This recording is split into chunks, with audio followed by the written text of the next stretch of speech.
ನಮಸ್ಕಾರ. ಈ ವಿಡಿಯೋ 9ನೇ ವಿಡಿಯೋದ ಮುಂದುವರಿದ ಭಾಗ ಇದು. ಭಾಗ 1 ನೀವು ನೋಡಬೇಕು. ಈ ವಿಡಿಯೋನ ನೀವು ನೇರವಾಗಿ ನೋಡೋದ್ರಿಂದ you are not going to understand. ಸಮಸ್ಯೆ ಏನಾಗಿತ್ತು ಅಂದರೆ, ಹಿಂದಿನ ವಿಡಿಯೋದಲ್ಲಿ all of a sudden memory ಫುಲ್ಲಾಗಿ ವಿಡಿಯೋ ರೆಕಾರ್ಡಿಂಗ್ ಅಬ್ರಪ್ಟ್ಲಿ ಸ್ಟಾಪ್ ಆಗಿತ್ತು.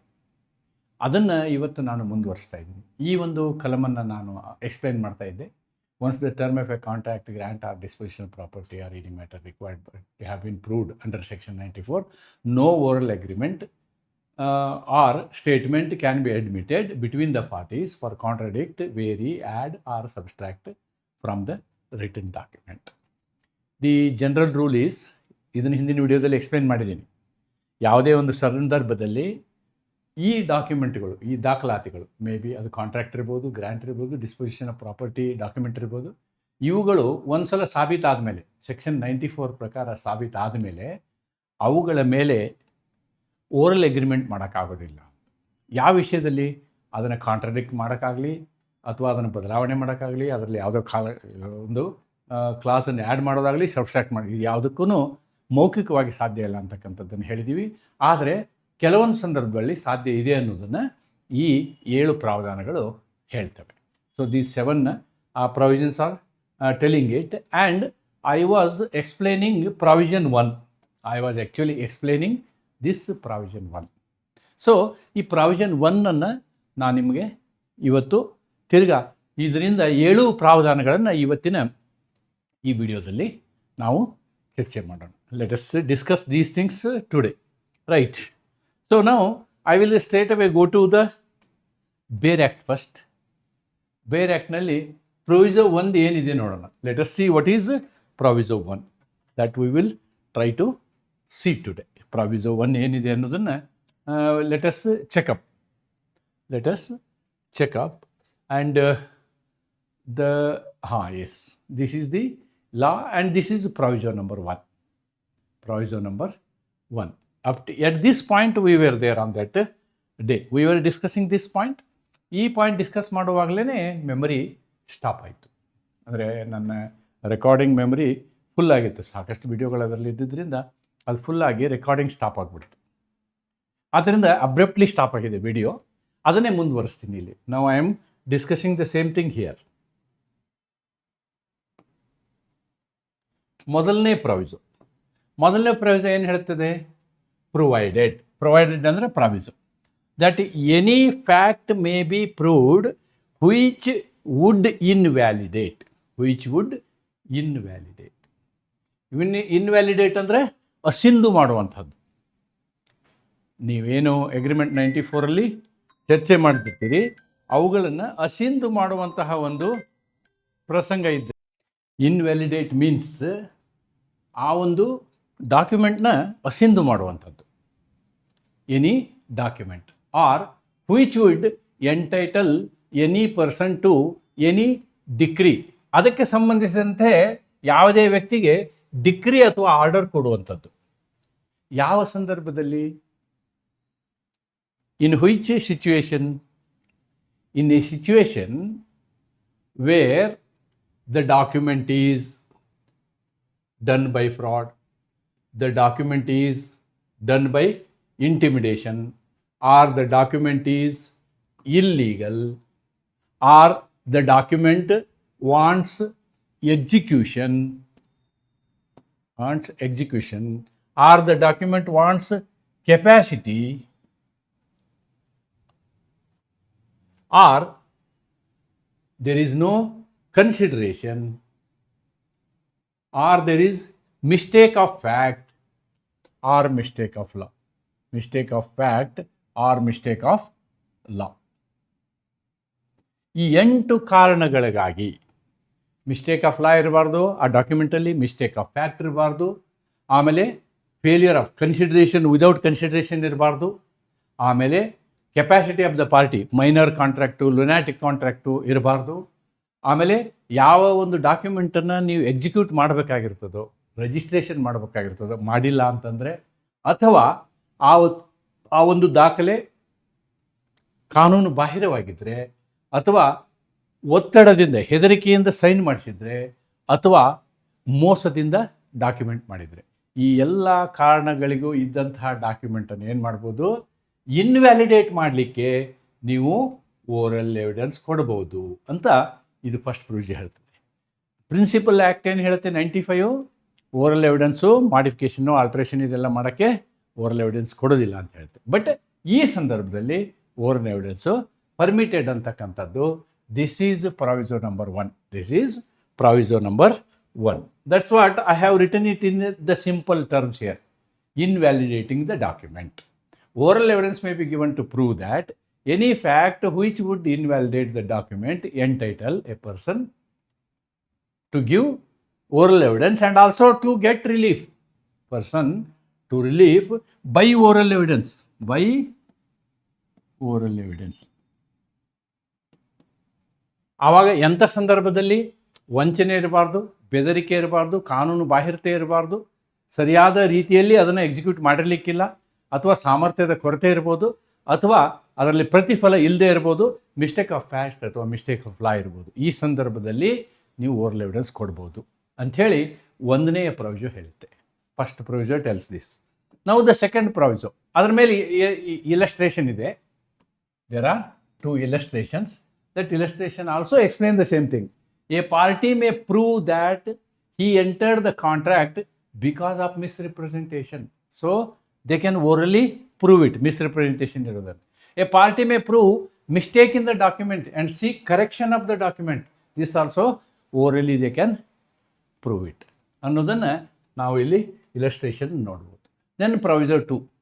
Separate oral agreement on matters not mentioned in the original document. ಅಂದರೆ ಒರಿಜಿನಲ್ ಡಾಕ್ಯುಮೆಂಟ್ ಅದರ ಬಗ್ಗೆ ಸೈಲೆಂಟ್ ಇದ್ದರೆ, if the original document is silent, then ಇನ್ನೊಂದು ಮೌಖಿಕ ಒಪ್ಪಂದವನ್ನು ಒಂದು ಮಾಡಿಕೊಂಡಿದ್ದರೆ ಅದು ನಿಮ್ಮ ಓರಲ್ ಡಾಕ್ಯುಮೆಂಟ್ ಮೇಲೆ ಏನು ತೊಂದರೆ ಕೊಡ್ತಿರ್ಲಿಲ್ಲ ಅಂದರೆ, ಅಥವಾ ಅದಕ್ಕೆ ಇನ್ಕನ್ಸಿಸ್ಟೆಂಟ್ ಆಗ್ತಿಲ್ಲ ಅಂದರೆ ಓರಲ್ ಎವಿಡೆನ್ಸ್ ಕೊಡ್ಬೋದು ಅನ್ನೋದನ್ನು ಇದು ಹೇಳುತ್ತೆ. ನೀವು ಅದನ್ನು ಕೂಡ ಬೇರೆ ಆ್ಯಕ್ಟಲ್ಲಿ ನೋಡ್ಬೋದು. ಪ್ರಾವಿಸೋ number 2. Proviso number 1 we have discussed. Now we will discuss proviso number 2. Proviso number 2 ಏನು ಹೇಳುತ್ತೆ ನೋಡೋಣ. This is proviso 2.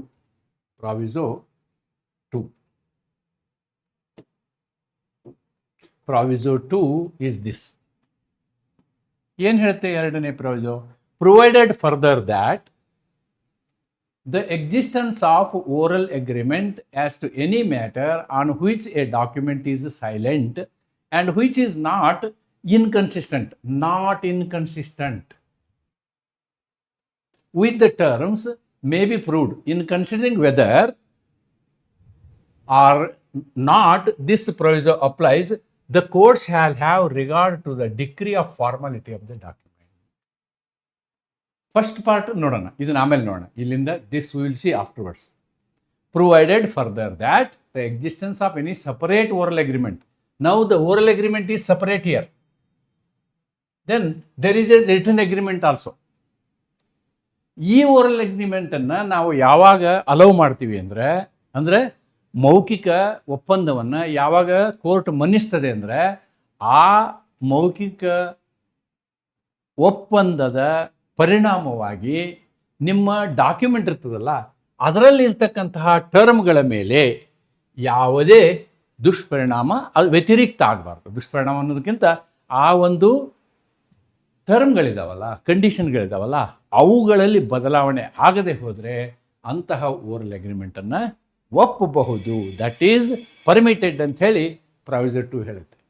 What ever the document is proved in section 94, ಅದರ ಮೇಲೆ ಯಾವುದೇ ರೀತಿಯ ಅದರ ಏನು ಟರ್ಮ್ಸ್ ಆ್ಯಂಡ್ ಕಂಡೀಷನ್ಸ್ ಅಂತೀವಿ ನಾವು, ಆ ಟರ್ಮ್ಸ್ ಆ್ಯಂಡ್ ಕಂಡೀಷನ್ಸ್ ಮೇಲೆ ಅದರಲ್ಲಿರ್ತಕ್ಕಂಥ ನಿಬಂಧನೆಗಳಲ್ಲಿ ಯಾವುದೇ ಬದಲಾವಣೆ ಆಗದ ರೀತಿಯಲ್ಲಿ ನಿಮಗೆ ಇನ್ನೊಂದು ಅಗ್ರಿಮೆಂಟ್ ಇದೆ, ಸಪರೇಟ್ ಅಗ್ರಿಮೆಂಟ್ ಇದೆ, ಅದು ಮೌಖಿಕವಾಗಿದೆ ಅಂದರೆ ಅದನ್ನು ಕೋರ್ಟು ಒಪ್ಪುತ್ತೆ. ದಟ್ ಈಸ್ ಅಕ್ಸೆಪ್ಟೆಡ್ ಅಂಥೇಳಿ ಪ್ರಾವಿಸೋ 2 ಹೇಳುತ್ತೆ. The same proviso I have written. A separate oral agreement may be proved if ಏನು the document is silent on the matter. ಅಂದರೆ ಈ ವಿಷಯದ ಬಗ್ಗೆ ಡಾಕ್ಯುಮೆಂಟ್ನಲ್ಲಿ ಏನು ಹೇಳಲಾಗಿಲ್ಲ. The oral agreement is not inconsistent. ಅದು ಇನ್ಕನ್ಸಿಸ್ಟೆಂಟ್ ಆಗೋದಿಲ್ಲ. ಅಂದರೆ ಆ ಇರುವಂತಹ ಷರತ್ತುಗಳ ಮೇಲೆ, ಮೊದಲಿನ ಮೂಲ ಲಿಖಿತ ದಾಖಲೆಯ ಷರತ್ತುಗಳ ಮೇಲೆ ಯಾವುದೇ ವ್ಯತಿರಿಕ್ತ ಪರಿಣಾಮವನ್ನು ಈ ಮೌಖಿಕ ಒಪ್ಪಿಗೆ ಬೀರುವುದಿಲ್ಲ. ಅಂಥ ಸಂದರ್ಭದಲ್ಲಿ the oral agreement is allowed ಅಂತ. The court will consider this second part. The court will consider the degree of the formality of the document. ನೋಡಿ, ಈ ಸೆಕೆಂಡ್ ಪಾರ್ಟ್ ನಾನು ಆಮೇಲೆ ನೋಡ್ತೀನಿ ಅಂತ ಹೇಳಿದ್ನಲ್ವಾ. In considering whether the proviso applies ಅನ್ನೋದನ್ನು it depends on the decision of the court. It depends on the decision of the court. ಹೇಗೆ? How it depends on the decision of the court? Court ಏನು ಮಾಡುತ್ತೆ, ಆ ರೀತಿಯಾದಂತಹ ಮೌಖಿಕ ದಾಖಲೆಯಿಂದ ಈ ಲಿಖಿತ ದಾಖಲೆಯ ಮೇಲೆ ವ್ಯತಿರಿಕ್ತ ಪರಿಣಾಮವಾಗುತ್ತದೆ ಅನ್ನುವ ಅಂಶವನ್ನೊಳಗೊಂಡಂತೆ ಈ ಲಿಖಿತ ದಾಖಲೆ ಎಲ್ಲ ರೀತಿಯಲ್ಲೂ ಸರಿಯಾಗಿತ್ತು ಅಂತ ಇಟ್ಕೊಳ್ಳಿ. It is in a proper form. ಅದರಲ್ಲಿ ಮತ್ತೇನು ಅದಕ್ಕೆ ಸೇರಿಸೋದೇ ಬೇಕಿಲ್ಲ, ಅಂದಾಗ ಕೋರ್ಟ್ ಏನು ಮಾಡುತ್ತೆ, ಓರಲ್ ಎವಿಡೆನ್ಸನ್ನು ಅಡ್ಮಿಟ್ ಮಾಡೋದಿಲ್ಲ. ಬಟ್ ಇನ್ಫಾರ್ಮಲ್ ಆಗಿದ್ದಾಗ, if it is informal, this will be given. Right? ಒಂದು ಇಲಸ್ಟ್ರೇಷನ್ ಕೊಟ್ಟಿದ್ದೀನಿ, where the document is silent regarding payment time. ನೋಡಿ, ಒಂದು ಅಗ್ರಿಮೆಂಟ್ ಆಗಿರುತ್ತೆ, ಏನೋ ವ್ಯವಹಾರ ನಡೆದಿರುತ್ತೆ, ಆದರೆ ಹಣ ಯಾವಾಗ ಕೊಡಬೇಕು ಅನ್ನೋದು ಅಲ್ಲಿ ತೀರ್ಮಾನ ಆಗಿರೋದಿಲ್ಲ. ಹಣ ಯಾವಾಗ ಕೊಡಬೇಕು ಅನ್ನೋದು ತೀರ್ಮಾನ ಆಗಿರೋದು. So about payment the agreement is silent. ಆವಾಗ ಪೇಮೆಂಟ್ ಬಗ್ಗೆ ನೀವು ಮೌಖಿಕ ಸಾಕ್ಷ್ಯವನ್ನು ಕೊಡಬಹುದು. Oral evidence may show that the goods were supplied on credit. ಅಂದರೆ ಪೇಮೆಂಟ್ ಬಗ್ಗೆ ಮಾತಾಡಿಲ್ಲ ಅಂದರೆ, ಪೇಮೆಂಟ್ ಇದು ಅಗ್ರಿಮೆಂಟ್ ಆಗಿದೆ ಅಂದರೆ, ಗೂಡ್ಸ್ ಕೊಟ್ಟಿದ್ದೀವಿ ಅಂತಂದ್ರೆ ಅದರ ಅರ್ಥ ಏನು, ನಾವು ಕ್ರೆಡಿಟ್ ಮೇಲೆ ಕೊಟ್ಟಿದ್ದೀವಿ. ಅಂದರೆ ಓರಲ್ ಎವಿಡೆನ್ಸ್ ಪ್ರಕಾರ ಇವನು ಒಂದು ತಿಂಗಳೊಳಗೆ ಕೊಡಬೇಕಿತ್ತು, ನನಗೆ ದುಡ್ಡು ಕೊಟ್ಟಿಲ್ಲ ಅಂಥೇಳಿ ನೀವು ಅದನ್ನು ಓರಲಿ ಯು ಕ್ಯಾನ್ ಪ್ರೂವ್. ಅದರಿಂದ ನೀವು ಮಾಡಿದಂಥ ವ್ಯವಹಾರದ ಮೇಲೆ ಯಾವುದೇ ವ್ಯತಿರಿಕ್ತ ಪರಿಣಾಮ ಆಗೋದಿಲ್ಲ. ವ್ಯವಹಾರದ ಟರ್ಮ್ಸ್ ಇದಾವಲ್ಲ, ಅವುಗಳ ಮೇಲೆ ಯಾವುದೇ ವ್ಯತಿರಿಕ್ತ ಪರಿಣಾಮ ಆಗೋದಿಲ್ಲ ಅನ್ನೋದನ್ನು ನೀವಿಲ್ಲಿ ಗಮನಿಸ್ಬೋದು. Then proviso 3, condition precedent. ಏನು ಹೀಗಂದರೆ, ಒಂದು ರಿಟರ್ನ್ ಅಗ್ರಿಮೆಂಟ್ ಇದೆ, ಒಂದು ಕಾಂಟ್ರಾಕ್ಟ್ ಇದೆ, ಅಥವಾ ಒಂದು ಡಾಕ್ಯುಮೆಂಟ್ ಇದೆ, ಅಗ್ರಿಮೆಂಟ್ ಟು ಸೇಲ್ ಇದೆ ಅಂದ್ಕೊಳ್ಳಿ. ಅದನ್ನು ನೀವು ಕೆಲವೊಂದು ಕಂಡೀಷನ್ ಮೇಲೆ ಹಾಕ್ಬೋದು. ಫಾರ್ ಎಕ್ಸಾಂಪಲ್, ನಾನೊಂದು 100 ಎಕರೆ ತೋಟ ತೊಗೊಳ್ತೀನಿ, ಕಾಫಿ ಪ್ಲ್ಯಾಂಟೇಷನ್ ತೊಗೊಳ್ತೀನಿ. ಅಲ್ಲಿ ನೀವು ಅಗ್ರಿಮೆಂಟ್ ಟು ಸೇಲ್ ಮಾಡ್ಕೋಬೋದು. ಅದರಲ್ಲಿ ನೀವೇನು ಕಂಡೀಷನ್ ಹಾಕ್ಬೋದು, ನನ್ನ ಬೆಂಗಳೂರಿನಲ್ಲಿರ್ತಕ್ಕಂಥ ಮನೆ ಸೇಲ್ ಆದರೆ ನಾನು ಇಲ್ಲಿ ತೊಗೋತೀನಿ ಅಂಥೇಳಿ ಓರಲಿ ಮಾತಾಡ್ಬೋದು ನೀವು. ದಟ್ ಈಸ್ ಪರ್ಮಿಟೆಡ್ ಅಂತ ಹೇಳ್ಬೋದು. ಇದಕ್ಕೆ ರೈಟಿಂಗಲ್ಲಿ ಅಗ್ರಿಮೆಂಟು ಸೇಲ್ ಮಾಡ್ಕೊತೀರಿ. ಅಗ್ರಿಮೆಂಟು ಸೇಲ್ನ ನೀವು ಒಂದು 100 ಎಕರೆ ಜಮೀನನ್ನು ತೊಗೊಳಕ್ಕೆ ಅಗ್ರಿಮೆಂಟ್ ಮಾಡ್ಕೊತೀರಿ. ಆದರೆ ಓರಲಿ ಅವ್ರಿಗೇನು ಹೇಳ್ತೀರಿ, ನೋಡಪ್ಪ, ನಾನು ಇದನ್ನು ಸೇಲ್ ಡೀಡ್ ಮಾಡ್ಕೋಬೇಕು ಅಂತಂದರೆ ಬೆಂಗಳೂರಲ್ಲಿ ನನ್ನ ಮನೆ ಇದೆ, ಮನೆ ಮಾರಾಟ ಆದರೆ ನಾನು ಸೇಲ್ ಡೀಡ್ ಮಾಡ್ಕೋತೀನಿ ಅಂಥೇಳಿ. So they are conditions. ಅದಕ್ಕೆ ಕಂಡೀಷನ್ ಪ್ರೆಸಿಡೆಂಟ್ ಅಂತ. A separate oral agreement creating a condition that must occur before obligation arise under the contract may be proved. A simple receipt for purchase of a horse. ನೋಡಿ, ಇಲ್ಲೊಂದು example ಇದೆ. Horse does not prevent proof of an oral warranty regarding the horse's soundness. ನಾವು contract ಆ್ಯಕ್ಟಲ್ಲಿ ನೋಡಿದ್ದೀವಿ ಇದನ್ನ. ಇದೇ illustration.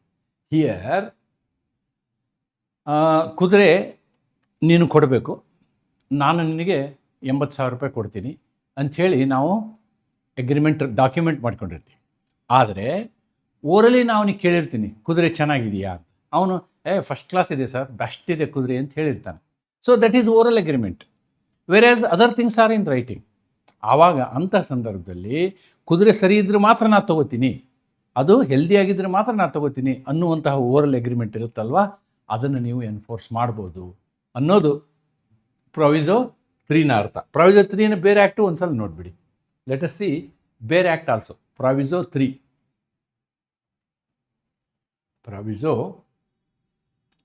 This is Proviso 3.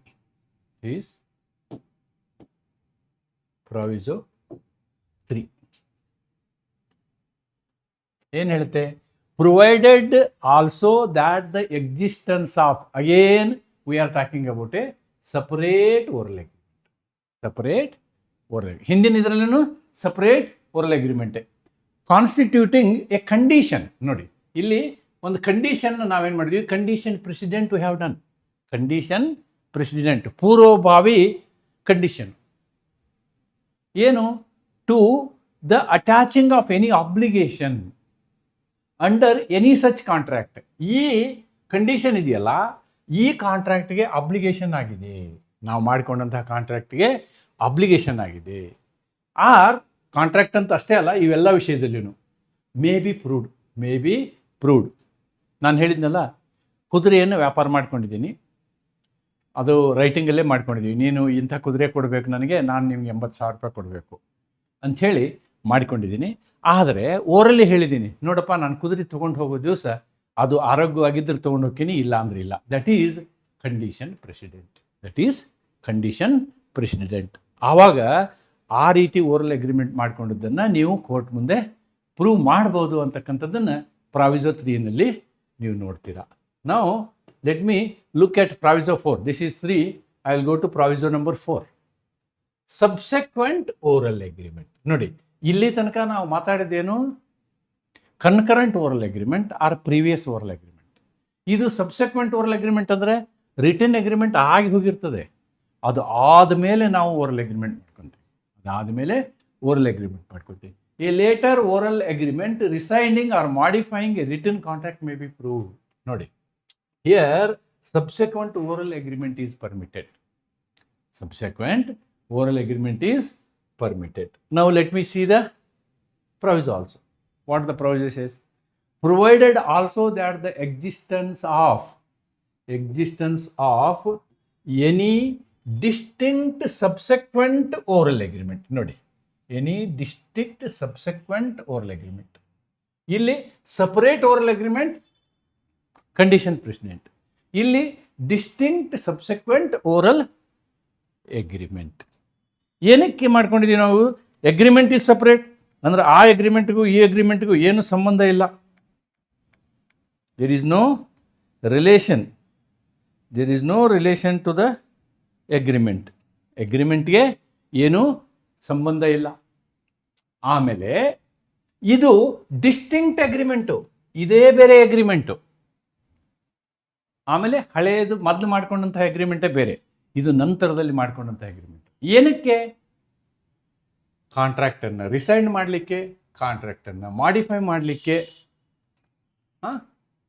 Okay, ಅದು contract ಇರ್ಬೋದು, ಗ್ರ್ಯಾಂಟ್ ಇರ್ಬೋದು, ಅಥವಾ ಡಿಸ್ಪೊಸಿಷನ್ ಆಫ್ ಪ್ರಾಪರ್ಟಿ ಇರ್ಬೋದು. ಇವನ್ನ ನಾನು ಹಿಂದಿನ ವಿಡಿಯೋದಲ್ಲಿ ಎಕ್ಸ್ಪ್ಲೇನ್ ಮಾಡಿದ್ದೀನಿ.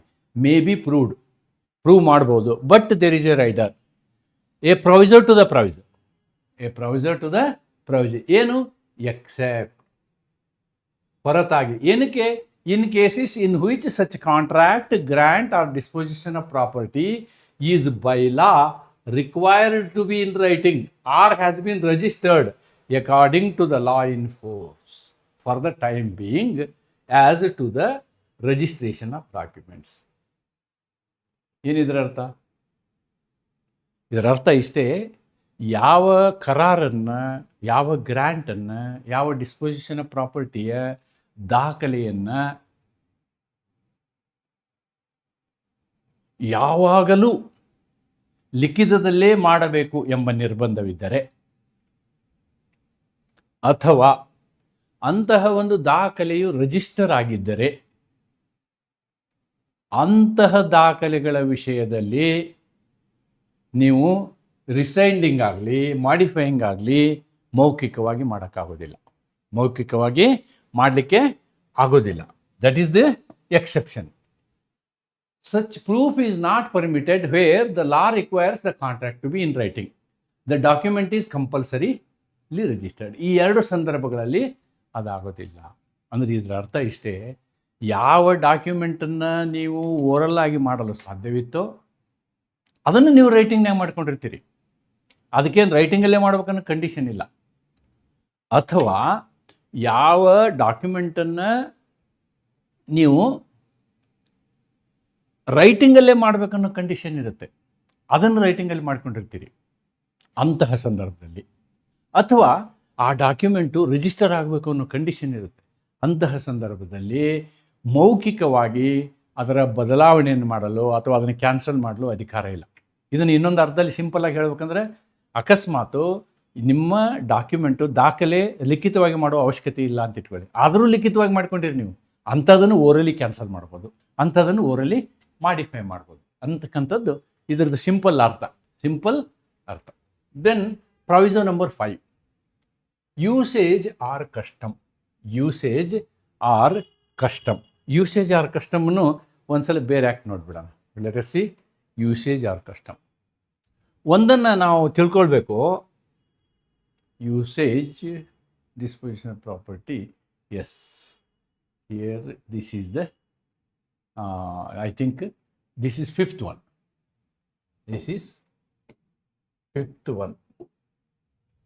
proviso 5, proviso 6, proviso 7, that's all. Provided also that any usage or custom by which incidents not expressly mentioned in any contract are usually annexed to the contracts of that description may be proved. ಒಂದನ್ನು ನೆನ್ಪಿಟ್ಕೊಳ್ಳಿ, ಈ business ಕಾಂಟ್ರಾಕ್ಟ್ಸಲ್ಲಿ ಎಲ್ಲನೂ ಬರೆಯೋಕ್ಕಾಗಲ್ಲ. There are so many things in a routine way things will be done, in a routine way things will be done. ಅಂಥ ವಿಷಯಗಳನ್ನು ನಾವು orally prove ಮಾಡ್ಬೋದು. Customs or usage of business, usage or custom by which incidents expressly mentioned, ಅವುಗಳನ್ನ orally ಮಾಡ್ಬೋದು. That's what I have return.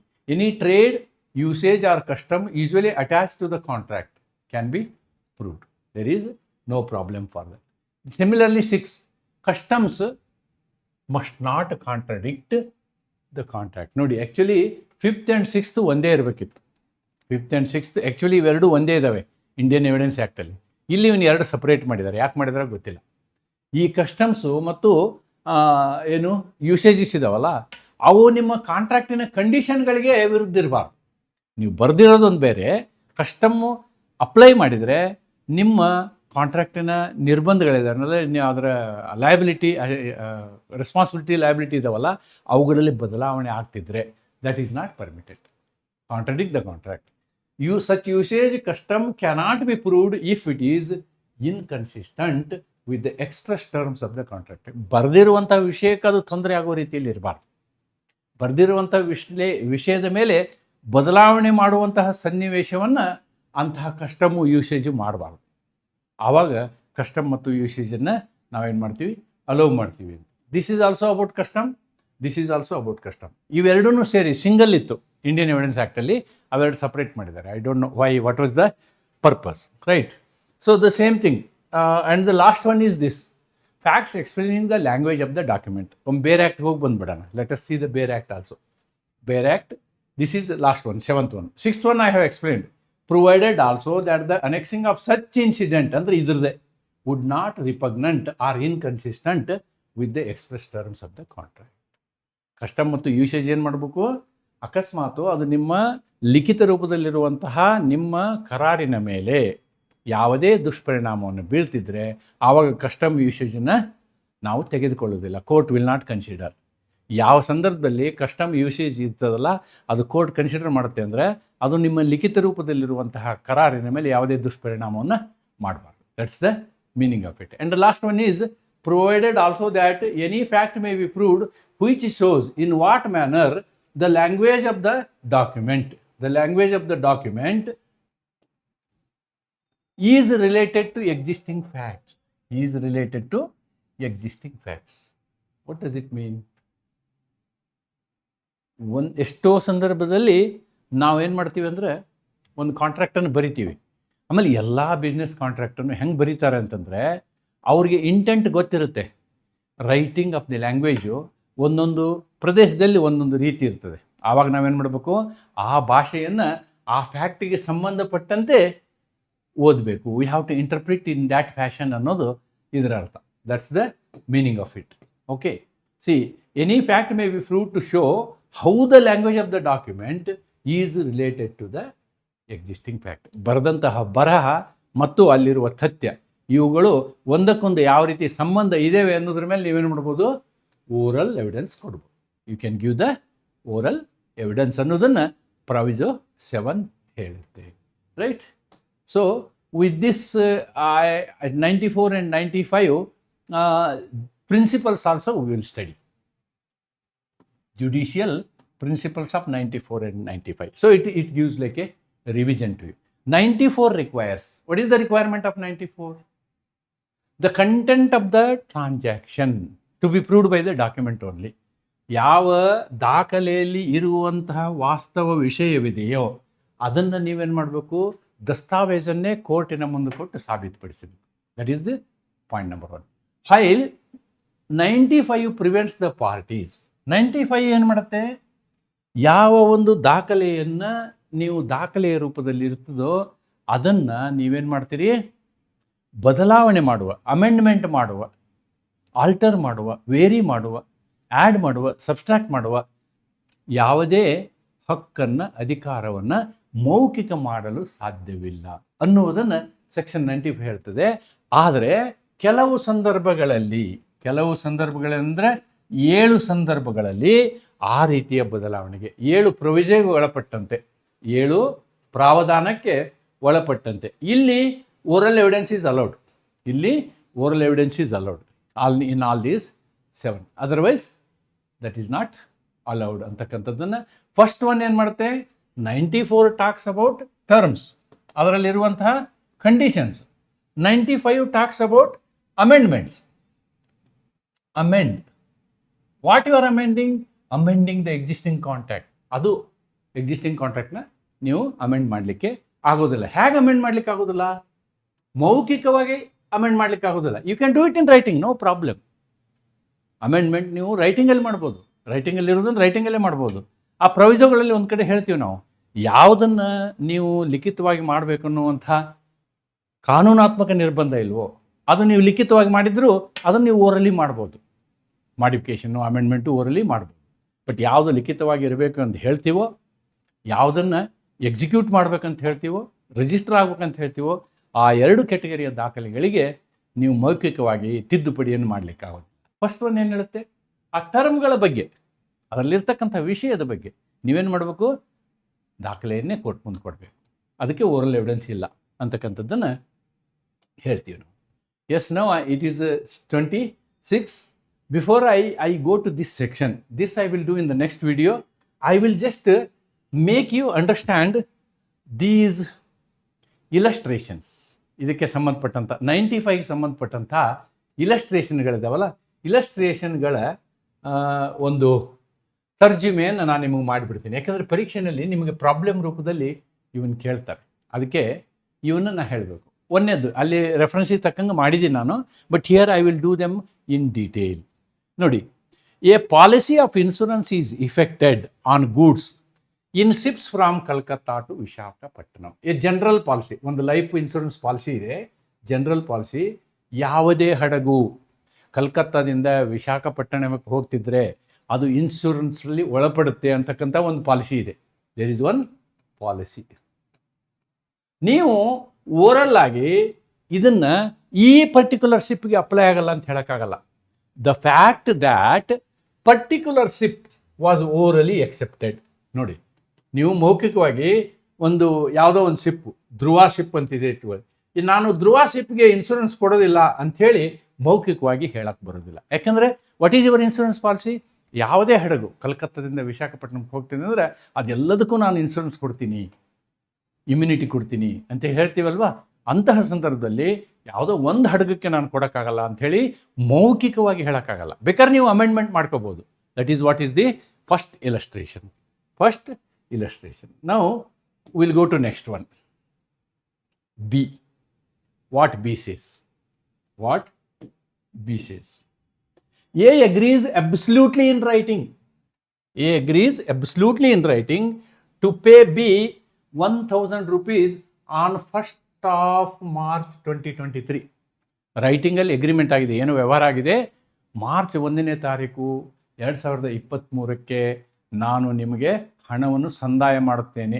That is the writing agreement. The fact that at the same time oral agreement cannot be done. ಏನು? Oral agreement was made that money should not be paid till 31st March. ರೈಟಿಂಗಲ್ಲಿ ಏನು ಮಾಡಿರಿ ನೀವು, 1ನೇ ತಾರೀಕೆ ದುಡ್ಡು ಕೊಡ್ತೀನಿ ಅಂತ ಬರೆದು ಸಹಿ ಮಾಡಿರಿ. ಓರಲ್ ಆಗಿ ಇನ್ನೊಂದು ಅಗ್ರಿಮೆಂಟ್ ಮಾಡ್ಕೋತೀರಿ, 31ನೇ ತಾರೀಕು ಬರೋ ತನಕ ನಾವು ದುಡ್ಡು ಕೊಡೋದಿಲ್ಲ ಅಂತ. ಈ ಎರಡನೇ ಅಗ್ರಿಮೆಂಟ್ ಇದೆಯಲ್ಲ, ದಟ್ ಓರಲ್ ಅಗ್ರಿಮೆಂಟ್, ಮೌಖಿಕ ಸಾಕ್ಷ್ಯ, it is not accepted, cannot be proved. That's it, cannot be proved. ಯಾಕೆ? ನೀವು ರೈಟಿಂಗಲ್ಲಿ ಹೇಳಿದ್ದನ್ನು ಅವಾಗೇನಾಗುತ್ತೆ, this term gets changed. 1st March becomes after 31st March ಆಗುತ್ತೆ. ಇದು 31st March. What is changing here? The term is changing. Term change ಮಾಡಲಿಕ್ಕೆ ನಿಮಗೆ 94, 95ನಲ್ಲಿ ಪ್ರಾವಿಷನ್ನೇ ಇಲ್ಲ. You cannot change the terms, you cannot amend it. Amendment 95, term change 94 ಇಲ್ಲ.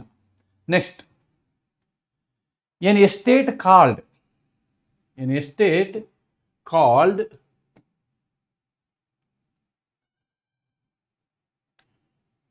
C. I am explaining C. An estate called the Rampura Tea Estate. The Rampura Tea Estate is sold by a deed which contains a map of the property. A map of the property sold. ನೋಡಿ, ಇಲ್ಲಿ Rampur tea ಎಸ್ಟೇಟನ್ನು ಮಾರಾಟ ಮಾಡಿದ್ದಾರೆ. ಅಷ್ಟೇ ಅಲ್ಲ, ನಿಮ್ಮ ಮಾರಾಟದ ದಾಖಲೆಯಲ್ಲಿ, sale ಡೀಡಲ್ಲಿ ನೀವು ಅದರ ನಕಾಶೆಯನ್ನು ಹಾಕಿದ್ದೀರಿ. ಈಗ ನೋಡಿ, the fact that land not included in the map had always been regarded as a part of the estate and was meant to pass by the deed cannot be proved. The fact that land not included in the map, ಆ ಮ್ಯಾಪನ್ನ ಕೊಟ್ಟು map ಪ್ರಕಾರ ನೀವು sale ಮಾಡಿದ್ದೀರಿ, that is written document. ಇಲ್ಲೇನು ಹೇಳ್ತೀರಿ? The fact that land not included in the map always had been regarded as part of the estate and was meant to pass by the deed cannot be proved. ಅಂದರೆ ಮ್ಯಾಪ್ನಲ್ಲಿ ಇರಲಾರ್ದಂತಹ ರಾಮಗಢ ಎಸ್ಟೇಟಿನ ಉಳಿದ ಭಾಗವನ್ನು ಅದು ನನಗೆ ಸೇರುತ್ತೆ ಅಂತ ಹೇಳಿ ನೀವು ಓರಲಿ ಹೇಳೋಕ್ಕಾಗಲ್ಲ. You cannot tell it as orally, right? ಅದಕ್ಕೋಸ್ಕರನೇ ಮ್ಯಾಪ್ ಅಪೆಂಡ್ ಮಾಡಿರ್ತಾರೆ. Then D, A enters into a written contract with B to work certain mines. To work, A and B ಮಧ್ಯ ಮೈನ್ಸಲ್ಲಿ ಕೆಲಸ ಮಾಡುವಂಥ ಒಂದು ಕಾಂಟ್ರಾಕ್ಟ್ ಇದೆ. ದ ಪ್ರಾಪರ್ಟಿ ಆಫ್ ಬಿ, ಈ mines ಯಾರ್ದಿದು? It belongs to B. Upon certain terms, ಇದಕ್ಕೆ ಕೆಲವೊಂದು ಟರ್ಮ್ಸನ್ನ ನೀವು ಆ್ಯಡ್ ಮಾಡಿದ್ದೀರಿ. ಅಂದರೆ ಬಿಯ ಪ್ರಾಪರ್ಟಿಯಲ್ಲಿ ಮೈನಿಂಗ್ ಮಾಡೋದಕ್ಕೆ A and B, A agreement ಮಾಡ್ಕೊಂಡಿರ್ತಾನೆ. A was induced to do so by misrepresentation of B as to their value. B ಏನು ಮಾಡಿರ್ತಾನೆ, ಸರ್ ನಿಮಗೆ ಎಷ್ಟು ಕಲಿಯಲಿ ಸಿಗುತ್ತೆ, ಇದರಲ್ಲಿ ಸಿಕ್ಕಾಪಟ್ಟೆ ಸಿಗುತ್ತೆ ಅಂತೇಳಿ ಮಿಸ್ರಿಪ್ರೆಸೆಂಟ್ ಮಾಡಿರ್ತಾನೆ. ನಿಜವಾಗಿ ಅಷ್ಟು ಸೋರ್ಸ್ ಇರೋದೇ ಇಲ್ಲ. Then that cannot be, this fact may be proved. ಯಾಕೆ ಹೇಳಿ? Because it is because of misrepresentation. Proviso 1. This explains Proviso 1. ಮಿಸ್ರಿಪ್ರೆಸೆಂಟೇಷನ್ ಇಂದ ಮಾಡಲಿಕ್ಕೆ ಕಾಂಟ್ರಾಕ್ಟ್ನ ನೀವು ಓರಲ್ ಎವಿಡೆನ್ಸ್ ಕೊಟ್ಟು ಮಿಸ್ರಿಪ್ರೆಸೆಂಟ್ ಮಾಡಿದ್ದಾನೆ ಅಂತ ಹೇಳಿ ಕಾಂಟ್ರಾಕ್ಟ್ನ ಏನು ಮಾಡ್ಬೋದು? ಕ್ಯಾನ್ಸಲ್ ಮಾಡ್ಬೋದು. Then E, let us see E. Yes, what E says? A institutes a suit against B for the specific performance of a contract. Nodi, there is a contract between A and B and there is a breach of contract, therefore A files a suit for specific performance according to Specific Performance Act. Okay, and also praise that the contract may be reformed as to one of its provisions as the provision was inserted in it by a mistake. Provision was inserted in it by a mistake. A may prove that such mistake was made as would by law entitle him to have the contract reformed. So it's a mistake of fact. Therefore, orally that can be proved. Mistake of fact, he can even rescind the contract. Then F, A orders, we'll see F. A orders goods of B by a letter in which nothing is said about time of payment. Nothing is said about time of payment. ನೋಡಿ, ಇಲ್ಲಿ ಒಂದು contract ಇದೆ, but payment ಯಾವಾಗ ಮಾಡಬೇಕು ಅನ್ನೋದ್ರ ಬಗ್ಗೆ silent ಇದೆ. Payment ಯಾವಾಗ ಮಾಡಬೇಕು ಅನ್ನೋದ್ರ ಬಗ್ಗೆ ಸೈಲೆಂಟ್ ಇದೆ. ಅವಾಗ ಏನು ಮಾಡ್ಬೋದು, ಅವನು ಗೂಡ್ಸ್ ತೊಗೊಳ್ತಾನೆ, ಬಟ್ ದುಡ್ಡು ಕೊಡೋದಿಲ್ಲ. ಅವನು ಇವತ್ತೇ ಒಂದು ತಿಂಗಳಾದಮೇಲೆ ಕೊಡ್ತಿದ್ದೀನಿ ಅಂದಿದ್ದ ದುಡ್ಡು, ಮೊದಲೇ ಕೊಡ್ತೀನಿ ಅಂದಿದ್ದ ದುಡ್ಡು, ಅಥವಾ ಡೆಲಿವರಿ ಆದ ಕೂಡಲೇ ಕೊಡ್ತೀನಿ ಅಂದಿದ್ದ ದುಡ್ಡು ಅಂತಕ್ಕಂಥದ್ದು ಓರಲ್ ಕಾಂಟ್ರಾಕ್ಟ್ ಇತ್ತಂದರೆ ಅದನ್ನು ಪ್ರೂವ್ ಮಾಡ್ಬೋದು. May show that goods were supplied on credit for a term still unexpired. He can prove it by oral evidence. Then G.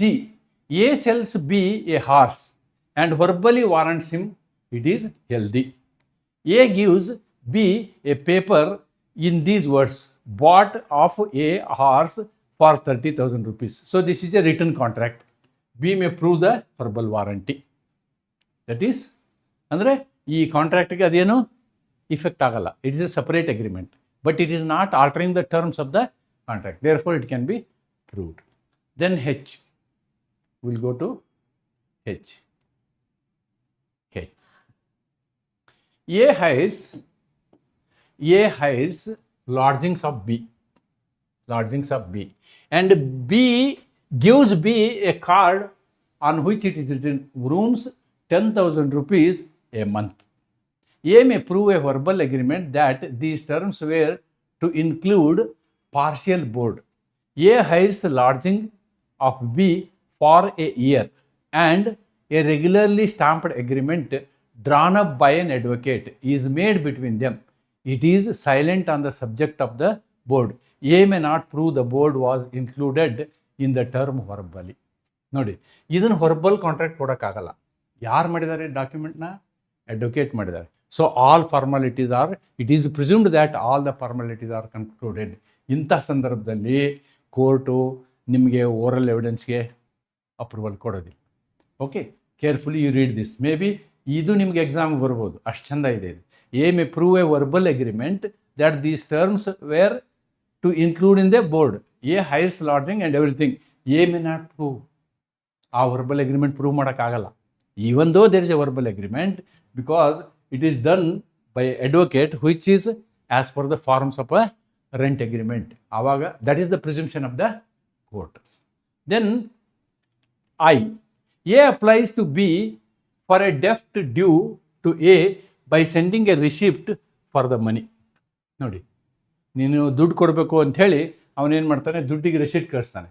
B keeps the receipt and does not send money. ನೀನು ನನಗೆ ಇಷ್ಟು ದುಡ್ಡು ಕೊಡಬೇಕು ಅಂಥೇಳಿ ದುಡ್ಡಿನ receipt ಅವನಿಗೆ ಕಳಿಸ್ಕೊಡ್ತಾನೆ, ಆದರೆ ನೀವು ದುಡ್ಡೇ ಕೊಡೋದಿಲ್ಲ. In a suit for the amount A may prove this. A may prove this, ನನಗೆ ಅಮೌಂಟ್ ಕೊಟ್ಟಿಲ್ಲ ಅಂತೇಳಿ. Okay, C receipt is only A statement. That is, ನೀನು ಇಷ್ಟು ದುಡ್ಡು ಕೊಡಬೇಕು ಅಂತ ರೆಸಿಟ್ ಕೊಟ್ಟಿರ್ತಾನೆ, ಬಟ್ ಅವ್ನು ದುಡ್ಡು ಪೇಮೆಂಟೇ ಮಾಡೋದಿಲ್ಲ ಅಂದರೆ ಪೇಮೆಂಟ್ ಮಾಡಿಲ್ಲ ಅಂಥೇಳಿ ಓರಲಿ ಪ್ರೂವ್ ಮಾಡ್ಬೋದು. A and B make a contract in writing to take effect upon the happening of a certain contingency. ಈ ಕಂಟಿನ್ಜೆನ್ಸಿ ಬಗ್ಗೆಯೂ ನಾನು ಎಕ್ಸ್ಪ್ಲೇನ್ ಮಾಡಿದ್ದೀನಿ. The writing is left with B who sues A upon it. A may show the circumstances under which it was delivered. Under which it was delivered. A and B make a contract in writing to take effect. So ಆ contingency ಈ contingency ಆದರೆ ನಾವು ಇದು ಮಾಡ್ತೀವಿ, contract ಜಾರಿಗೆ ಬರ್ತದೆ. So that contingency when it comes, ಅದ್ರ ಬಗ್ಗೆ ಓರಲ್ ಎವಿಡೆನ್ಸನ್ನು ಕೊಡ್ಬೋದು ಅನ್ನೋದನ್ನು ನಾವಿಲ್ಲಿ ನೋಡ್ಬೋದು. These are all the points and very important points. 94 and 95 are very important points. ನಾನು 94 ಮತ್ತು 95ನ ಇಲ್ಲಿ ಏನು ಮಾಡ್ತೀನಿ ಅಂದರೆ, I will just 1 minute, I will go here I will add the page. See, in this lecture I have only discussed about the exceptions. Exceptions to section 95. Section 94 ಏನು ಹೇಳುತ್ತೆ? Section 94 is specific about terms. So this cannot be orally altered, orally changed. Okay, section 95 ಏನು ಹೇಳುತ್ತೆ? It talks about oral agreements.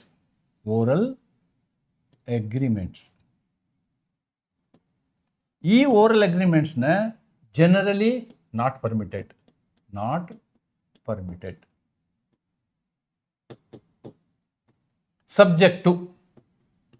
Subject to 7 exceptions. Subject to 7 exceptions. 7 exceptions. That's it. 7 exceptions.